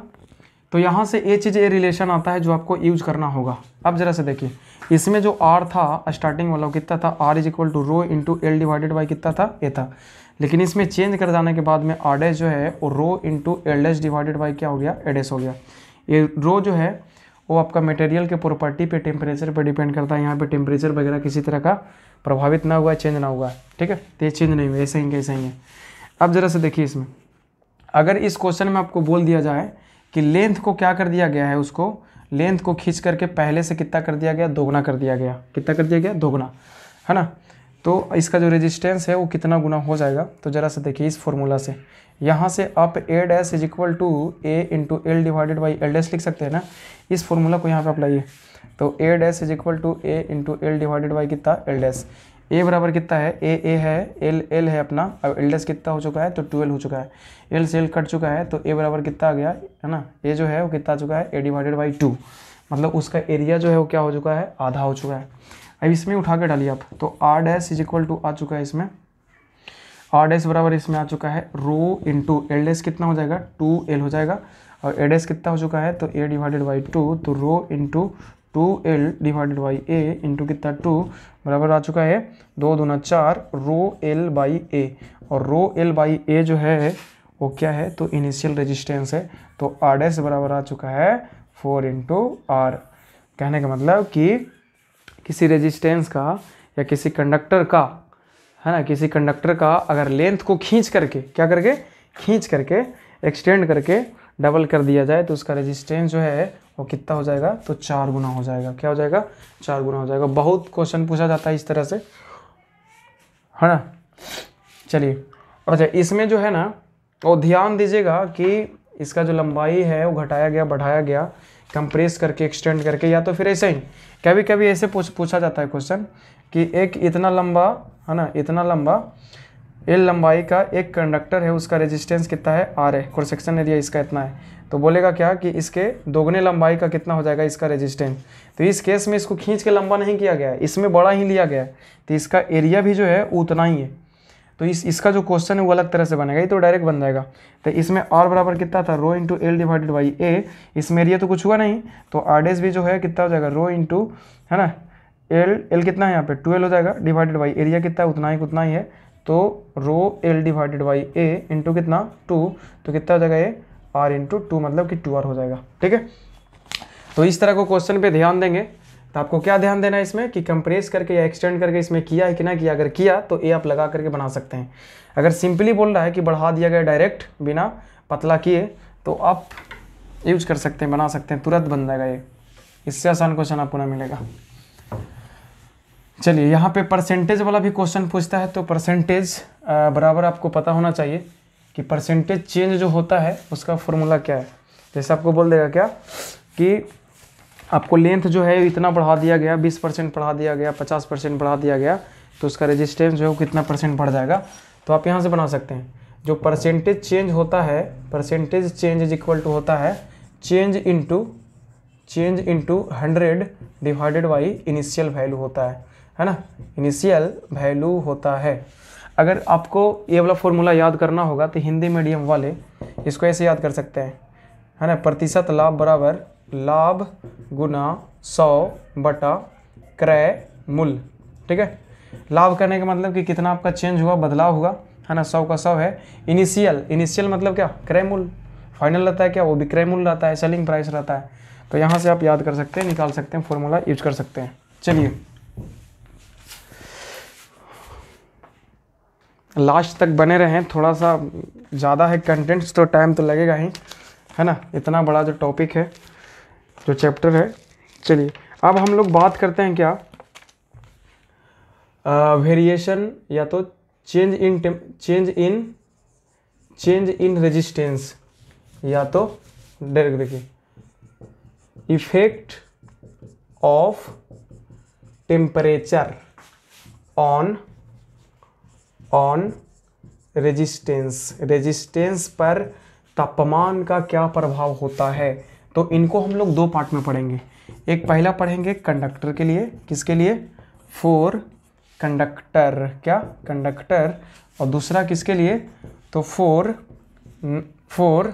है ना सेमी कंडक्टर। नॉन कंडक्टर से तो हमको कुछ मतलब ही नहीं है, क्योंकि उसमें करंट तो है वो पास ही नहीं होता, नॉन कंडक्टर, ठीक है, सेमी कंडक्टर हो चुका है। देखिए इसका फॉर्मूला क्या है, तो R इज इक्वल टू जो है वो है 2m divided by n a square tau into कितना L/A, है ना। यहाँ पे भी आप लिख लीजिए उस फॉर्मूला को, याद आएगा 2m divided by n a square tau into कितना L डिवाइडेड बाई क्या है A। जरा से देखिए इसी को हम लोग क्या बोलते हैं, जो अंदर घेरा के अंदर इसको रो कहा जाता है, जिसको रेजिस्टिविटी कहते हैं। क्या कहते हैं, रेजिस्टिविटी। इसका हम लोग यूनिट वगैरह भी चेक करेंगे बाद में। जरा से देखिए कंडक्टर के केस में क्या बोलता है ना, कंडक्टर के केस में देखिए कंडक्टर में क्या होता है कि जब टेम्परेचर को बढ़ाया जाता है ना, तो यहाँ पे दो चीज़ें देखिए, एक n है और दूसरा क्या है टाउ। n क्या है, तो नंबर ऑफ फ्री इलेक्ट्रॉन है, और टाउ क्या है यहाँ पे, तो टाइम कांस्टेंट है। तो जब टेम्परेचर को बढ़ाया जाता है या घटाया जाता है तो n के वैल्यू पे किसी तरह का प्रभाव नहीं पड़ता। मतलब कि कंडक्टर के केस में जब टेम्परेचर बढ़ाया जाता है तो फ्री इलेक्ट्रॉनों की संख्या में किसी तरह की बढ़ोतरी या घटोतरी नहीं होती है। बात समझ में आ गया। Means there is no bond breaking between the between the electron and proton, है ना, in case of conductor when we increase the temperature. तो n का वैल्यू जो है यहाँ पे कुछ होता नहीं है, कांस्टेंट रहता है इन केस ऑफ कंडक्टर में। दूसरा जो बात है, जब टेम्परेचर बढ़ाया जाएगा, क्या किया जाएगा, जब टेम्परेचर को बढ़ाया जाएगा, तो हम अभी क्या बोले थे, जब टेम्परेचर बढ़ाया जाएगा, जब टेम्परेचर को बढ़ाया जाएगा तो उसका जो ड्रिफ्ट वेलोसिटी है वो क्या हो जाएगा, बढ़ जाएगा, है ना। तो बड़ी जल्दी से टक्कर मारेगा तो उसका जो टाउ होगा वो क्या हो जाएगा, घट जाएगा। जब जरा देखिए यहाँ पे, जब टाउ घट जाएगा क्या हो जाएगा, जब टाउ घट जाएगा, जब ये घटेगा तो रेजिस्टेंस क्या हो जाएगा, बढ़ जाएगा। क्या हो जाएगा, बढ़ जाएगा। मतलब है ना, जब टाउ घट गया तो रेजिस्टेंस जो है वो क्या हो गया, है ना, तो बढ़ गया। अच्छा ये जो है वो पूरा कौन है, ये तुम्हारा रो है, तो इस केस में रो भी जो है वो क्या हो जाता है, तो बढ़ जाता है। तो कंडक्टर के केस में याद रखेंगे, कंडक्टर के केस में कि जो R होता है ना डायरेक्टली प्रोपोर्शनल टू टेम्परेचर होता है। टेम्परेचर बढ़ावेंगे कंडक्टर का तो उसका रेजिस्टेंस बढ़ेगा, टेम्परेचर घटावेंगे तो रेजिस्टेंस का टेम्परेचर घटावेंगे तो कंडक्टर का रेजिस्टेंस क्या होगा, तो घटेगा। बात समझ में आया। तो अगर ज़्यादा से ज़्यादा करंट को पास करना होगा तो कंडक्टर से उसका कंडक्टर का टेम्परेचर कम रखें तो ज़्यादा करंट पास करेगा। अगर ज़्यादा टेम्परेचर कर देंगे तो ज़्यादा हीट बर्बाद हो जाएगा वहाँ पे, है ना, इलेक्ट्रिसिटी बर्बाद हो जाएगा, ज़्यादा पार हो नहीं पाएगा। ठीक है। अब आते हैं हम लोग सेमीकंडक्टर के केस में। तो सेमीकंडक्टर में जो है ना वो n जो है वो बहुत ही ज़्यादा अहम रोल प्ले करता है, समझे ना। तो ज़रा से देखिए यहाँ पे हम लोगों ने देखा क्या कि जब टेम्परेचर को क्या किया गया, बढ़ाया गया, है ना, जब टेम्परेचर को बढ़ाया गया तो टाउ जो था वो क्या हो गया था, घट गया था। और टाउ घटने के बाद में रो जो है वो क्या होगा, टाउ घटने के बाद में जो रो जो है वो क्या हो गया, बढ़ गया, और रो बढ़ा तो R भी बढ़ा। अच्छा दूसरा जो बात है वो क्या हम बोल रहे हैं कि जब टेम्परेचर बढ़ता है, जब टेम्परेचर बढ़ता है इन केस ऑफ सेमीकंडक्टर, तो उसमें क्या होता है ना कि इलेक्ट्रॉन और जो न्यूक्लियस होता है जिसके अंदर में प्रोटॉन होते हैं, इनके बीच में कुछ बॉन्ड जो है वो क्या होता है, ब्रेक होता है। और ब्रेक होने के बाद में इलेक्ट्रॉन जो है ना वो फ्री बनते जाता है। तो यहाँ पे n की जो संख्या है ना वो क्या होता है, बढ़ता है। तो when we increase the temperature then number of free electrons increases. जब ई वाला बढ़ेगा बाबू, जब ई वाला बढ़ेगा तो ये क्या होगा, घटेगा, है ना। तो इस केस में रो जो है वो क्या होगा, घटेगा, और R जो है वो भी क्या होगा, घटेगा। याद रखिएगा। तो टेम्परेचर बढ़ाने के केस में दोनों चीज़ हो रहा है यहाँ पे, है ना। टेम्परेचर बढ़ाने के केस में टाउ घटने से R जो बढ़ रहा है, और टेम्परेचर बढ़ाने से n बढ़ने से R जो है क्या हो रहा है, घट रहा है। बहुत लड़ाई का मामला है यहाँ पे, किसका जीत होगा। ये बोल रहा है कि टेम्परेचर बढ़ावे से, है ना, R बढ़ा देंगे, ये बोल रहा है टेम्परेचर बढ़ावे से हम घटा देंगे। तो कौन किसका जीत होगा, कौन किसका प्रोपोर्शन ज़्यादा है। तो एक्सपेरिमेंट में देखा गया क्या कि ये जो है नंबर ऑफ फ्री इलेक्ट्रॉन वाला टर्म, है ना, ये जो है देखिए उल्टा पलटा हुआ है क्या, देखिए उल्टा हो गया। ये टाउ को ऊपर लिखना चाहिए, एन जो है वो क्या है, नीचे होना चाहिए। इसको साफे कर दीजिए आप तो सही है ना। इधर में देखिए आप, तो ए जो है किसके लिए है, टाउ वाला चीज़ है, और ये जो नीचे वाला है किसके लिए है, एन वाला है। तो बोलता है क्या कि टेम्परेचर बढ़ाने से जो एन के वजह से जो रेजिस्टेंस घटता है वो कहीं ज़्यादा गुना घट जाता है एज़ कम्पेयर विथ जब टेम्परेचर बढ़ाते हैं तो टाउ को घटने से जितना रेजिस्टेंस बढ़ता है। बात समझ में आया।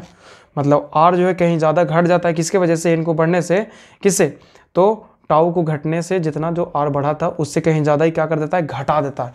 तब फाइनली जो रिजल्ट होता है तो इसमें कि R जो है ना वो इन्वर्सली प्रोपोर्शनल हो जाता है टेम्परेचर का। बात समझ में आया कि E जो है आपका कि टेम्परेचर बढ़ने से इसमें क्या होता है, रेजिस्टेंस जो है वो क्या होता है, तो घटता है। जैसे मान लीजिए कि जब टेम्परेचर हमने बढ़ाया था तो ये जो है एन को बढ़ने की वजह से आर जो है ना वो 3 गुना घट चुका है। आर जो है वो कितना हो चुका है, 3 गुना घट चुका है। और इसको बढ़ने से है ना, इसको बढ़ने से इसमें जो रेजिस्टेंस बढ़ा है वो कितना है, तो 2 गुना बढ़ा है। तो अभी भी तो 1 गुना बढ़ाया हुआ है ना, ये 3 गुना घटाया, ये 2 गुना बढ़ाया, तो अभी भी 1 बच ही रहा है। ठीक है, तो फाइनली जो होता है आपका क्या कि टेम्परेचर का ये इन्वर्सली प्रोपोर्शनल होता है। एकदम याद रखिएगा सीधा, अगर इतना दिमाग नहीं लगाना है तो सीधा रखें याद कि कंडक्टर के केस में आर जो होता है डायरेक्टली प्रोपोर्शनल टू टेम्परेचर होता है, और सेमी कंडक्टर के केस में आर जो होता है इन्वर्सली प्रोपोर्शनल टू क्या होता है, टेम्परेचर होता है। मतलब सेमी कंडक्टर डिवाइस का, सेमी कंडक्टर का है ना, टेम्परेचर आप बढ़ाएंगे तो इसका रेजिस्टेंस क्या होगा, वो घटते जाएगा। मतलब जैसे जैसे गर्म होगा वैसे वैसे ये जो सेमीकंडक्टर है उतना ज़्यादा बिजली को क्या करेगा, ये प्रवाहित करेगा, उतना कम इसका रेजिस्टेंस होगा। चलिए आगे चलते हैं, है ना। अब हम लोग बात करते हैं यहाँ पे थोड़ा सा रेजिस्टिविटी के बारे में बात कर लेते हैं कि यूनिट वगैरह क्या होता है इसका, है ना। रेजिस्टिविटी जिसको हम लोग हिंदी में क्या बोलते हैं, तो प्रतिरोधकता कहते हैं उसको। ठीक है, क्या कहते हैं उसको, प्रतिरोधकता। तो ये जो आपका रो है जिसको हम लोग क्या बोलते हैं, रेजिस्टिविटी, या तो इसका एक और नाम है स्पेसिफिक रेजिस्टेंस कहा जाता है। क्या कहा जाता है इसको, स्पेसिफिक रेजिस्टेंस कहा जाता है। बात समझ में आया आपको, पीछे में फॉर्मूला बताया गया होगा कि जो R होता है वो rho into l divided by a निकल के आया, तो we can write here rho is equal to R into a upon कितना एल, है ना। when we want to find the unit of rho, then what we have to do, just put the value of, just put the SI unit of these quantities, है ना। तो R का यहाँ पे क्या होता है, ओम होता है, A का क्या होता है, एरिया है, तो मीटर स्क्वायर हो जाएगा, और लेंथ का क्या हो जाएगा यहाँ पे, तो मीटर हो जाएगा। 1 मीटर से 1 मीटर काट दीजिए तो रो जो आ चुका है वो आ चुका है कितना, ओम मीटर आ चुका है। कितना आ चुका है, ओम मीटर। डायमेंशन वगैरह इसका लिख लीजिएगा, उतने मेरे पास टाइम नहीं है ना, झूठ मूठ का टाइम बर्बादी मत कीजिए। चलिए अब हम लोग बढ़ते हैं ओम के नियम में, है ना। तो इसमें छठा जो पॉइंट है वो क्या है, तो ओम्स लॉ है ना। क्या है, ओम्स लॉ है। ओम्स लॉ देखिए, ओम्स लॉ में क्या बोलता है, अभी जरा सा पीछे में देखिए आप, पीछे में एक फॉर्मूला आ चुका था, R is equal to 2m divided by n e square tau into l divided by कितना था, तो a था, यही था ना।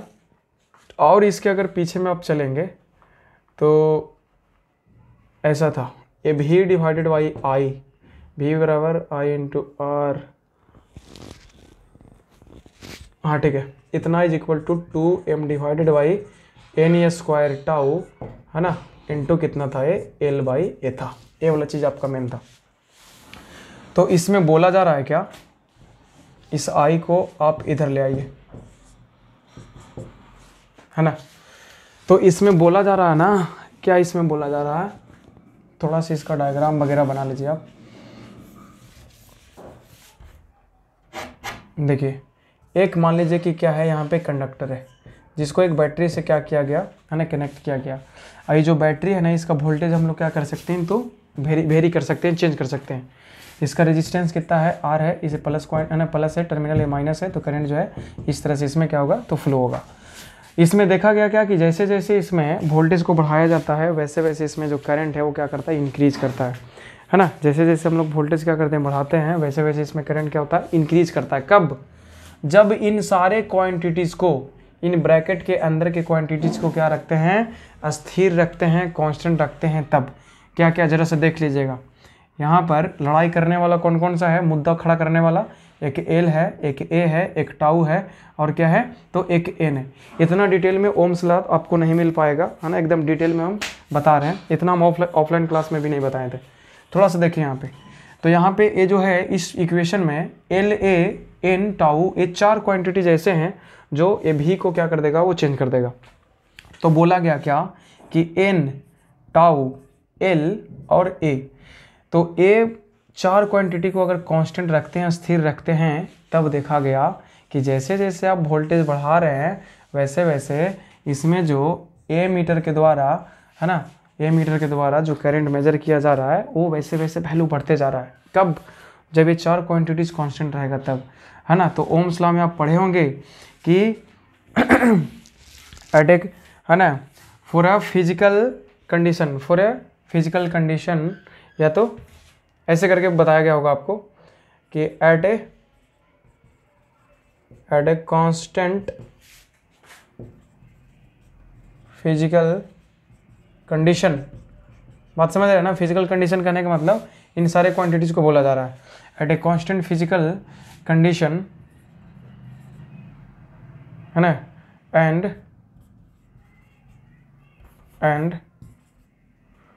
एट ए कांस्टेंट टेम्परेचर, है ना, जो आपका ये होता है ना, जो करंट होता है वो क्या होता है, डायरेक्टली प्रोपोर्शनल किसका होता है, V का होता है, या तो फिर V जो होता है वो किसका प्रोपोर्शनल होता है, तो I का होता है।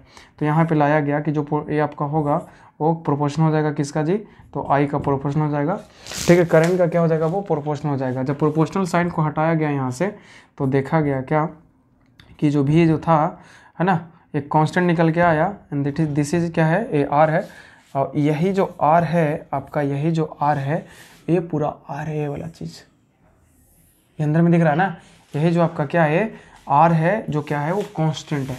इन देखिए ये R जो निकल के आया था यहाँ पे, ये चार क्वांटिटी था ना, ये चारों का चारों इसमें क्या था, ये कांस्टेंट था, ये क्या था, ये कांस्टेंट था, जिसको बाद में रेजिस्टेंस बोला गया। क्या बोला गया, रेजिस्टेंस बोला गया।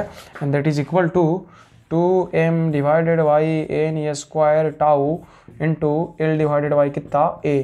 इसको आसान भाषा में ओम्स लॉ बोल सकते हैं क्या, कि एट ए कांस्टेंट टेम्परेचर, है ना, at a constant temperature and physical condition, at a constant temperature and physical condition, है ना, जो पोटेंशियल डिफरेंस होता है डायरेक्टली प्रोपोर्शनल किसका होता है, I का होता है, या तो I डायरेक्टली प्रोपोर्शनल तो क्या होता है, तो V का होता है, ठीक है।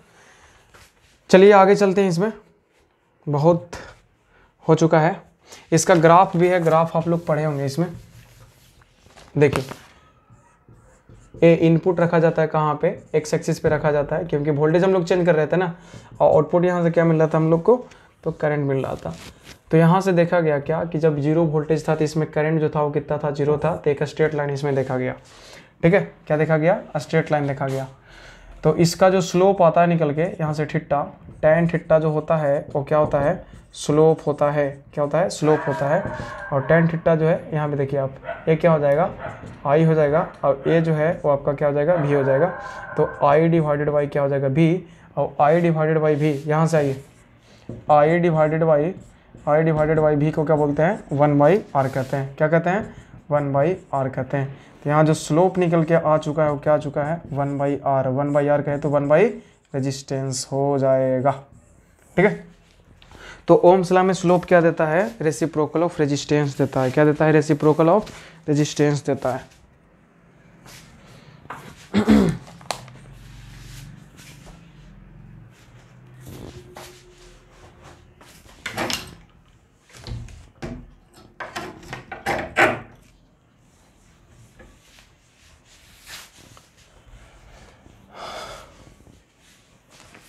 चलिए 7 नंबर में आपको पढ़ना है क्या, बेसिक सर्किट थ्योरी, है ना।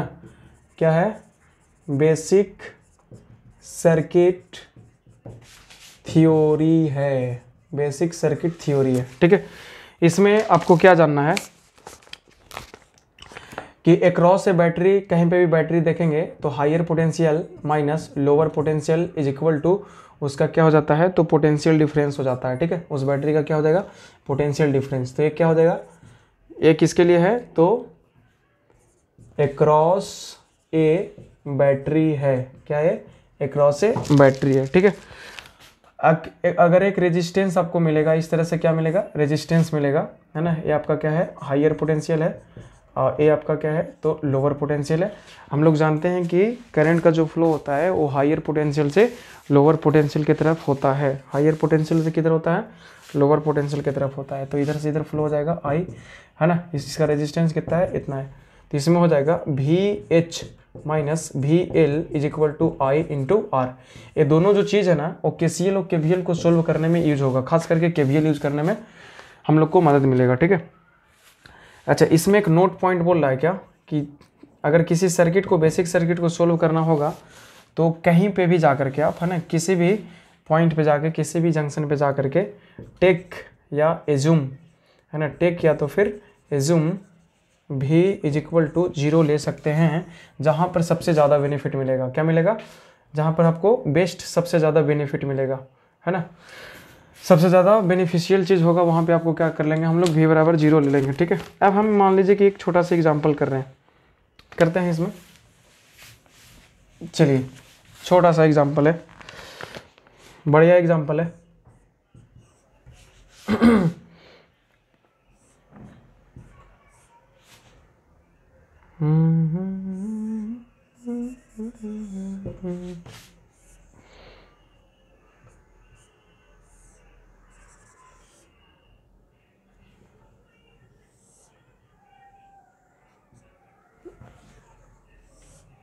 है ना, इस तरह से एक एग्जांपल है। इसका वैल्यू लिख लीजिए। ये कितना वोल्ट का है? 6 वोल्ट का है। ये 2 ओम का रेजिस्टेंस है। कितना ओम का है? 2 ओम का रेजिस्टेंस है। ये कितना वोल्ट का है? 10 वोल्ट का है। ये आपका है कितना का? 4 वोल्ट का है। और ये जो है वो कितना है? तो 2 ओम का है। ठीक है, आप यहाँ से क्या करेंगे तो सोल्व करेंगे। बोल देगा क्या कि है ना, किसी भी ब्रांच में कितना करंट जा रहा है आप बताइए इसको। ठीक है, देखिए सबसे ज़्यादा ब्रांचेज कहाँ पे निकल रहे हैं? यहाँ से 3 निकल रहा है, यहाँ से 3 निकल रहा है। ठीक है, तो या तो 0 यहाँ मान सकते हैं, या तो 0 यहाँ मान सकते हैं। तो मान लो कि V बराबर जो यहाँ पे कितना है, पोटेंशियल 0 है। अभी पीछे में जो बताया गया कि किसी भी इलेक्ट्रिक सर्किट में आप जहाँ चाहो वहाँ 0 मान सकते हो, कोई दिक्कत नहीं इसमें। पोटेंशियल 0 पोटेंशियल मतलब अर्थिंग लगा सकते हैं आप। ज़रा देखिए, तो V बराबर 0 हो जाएगा। तो ये बैटरी है, बैटरी के क्रॉस में क्या बोला गया? VH minus VL is equal to V। Battery में आपको पहचानना आना चाहिए कि ये जो छोटा टर्मिनल होता है माइनस होता है, क्या होता है? प्लस होता है। ये माइनस, ये प्लस, ये माइनस, ये क्या होता है? प्लस होता है। ठीक है, तो हायर कितना है यहाँ पे? हायर है 6, लोअर हायर वायर कुछ पता नहीं यहाँ पे। देखिए ये कितना है यहाँ पे? लोअर वाला हमने कितना माना? ये V बराबर यहाँ पे 0 माना, तो ये वाला कितना हो गया? V बराबर 0 हो चुका है। तो